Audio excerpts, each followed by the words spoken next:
Ang tanong, ilang taong ka nang nagtatrabaho? Halimbawa, 10 years ka nang nagtatrabaho at ang kinikita mo average nasa 300,000 per year.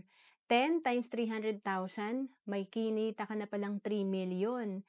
And sa 3 million na kinita natin, kahit pala 10% nito ang natabi natin, may 300,000 na sana tayo. Kaya nga sabi, it's not what you earn that counts. It's what you keep. Importante talaga na nakakapag-ipon tayo.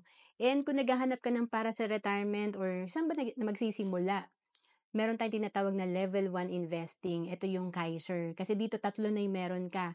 Meron kang investment, meron kang healthcare, at meron kang life insurance. Mag-sample tayo dito, halimbawa 30 years old ka. Nagsimula ka sa 3,000 per month or sabihin na natin 30,000 per year. 7 years lang babayaran ng Kaiser.